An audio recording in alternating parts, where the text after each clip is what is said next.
This has been like the bizarro week of the season. Nicole wins head of household and wins POV. She's been like a last place in every competition all season long, and then she comes out and wins like two fairly iconic BB competitions that are always like very, very hard fought competitions. She wins BB Comics this week. Plus, I don't even know what you call the teeter totter with the balls competition at the start of the week. Ridiculous. In terms of just Nicole, I think that she made a poor game decision for herself this week. She's got a very difficult road to be the victor on finale night. And I really feel like her best route to get there is sitting beside Christmas.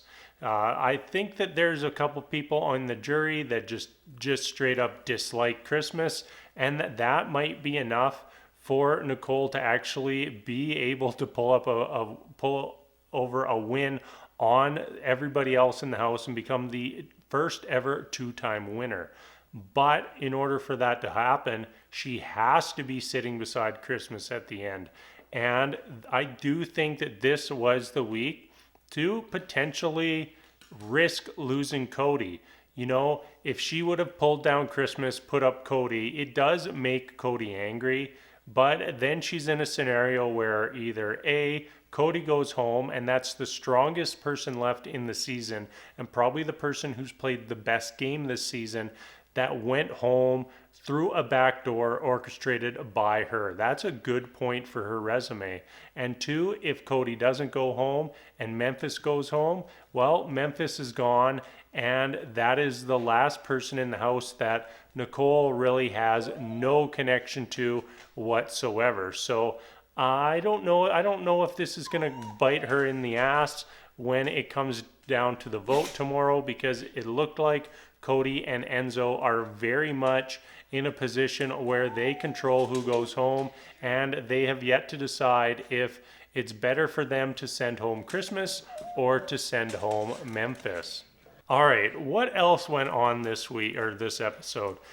This was a really good episode for Christmas, in my opinion. She gained a lot of ground with Nicole and loosely secured herself a route to the final two. I think Christmas has a major uphill battle to get to finale night, but today she actually opened herself a little bit of a path to accomplish that. The first step is surviving this eviction, though, and I really just don't know where Cody and Enzo are going to go. I don't know what the best plan for them is. I kind of feel like Memphis is a little clueless to what's going on, basically behind his back. And if Cody and Enzo decide to keep him, he's somebody who's working for them and not for Nicole. But if they get rid of Memphis and keep Christmas, then they don't really have that allegiance with Christmas, which really puts both of them at jeopardy if Christmas ends up winning the POV next week. Because you have to remember, next week the HOH doesn't really matter. It just secures your safety. It's that POV. The POV is really the person who controls what's going to happen for the week. So that becomes the crucial competition for next week. All right, I'm going to wrap things up there for tonight. We've got the eviction tomorrow night. That's Memphis and Christmas sitting on the block. I really, for the first time this season, don't know which way this vote is going to go. So it's going to be an interesting night for sure. And then the final four HOH tomorrow night. I don't know if we're going to go into an endurance or actually crown an HOH, but I will be back again to cover everything that happened. All right. Until next time, thank you so much for watching, and we'll see you later.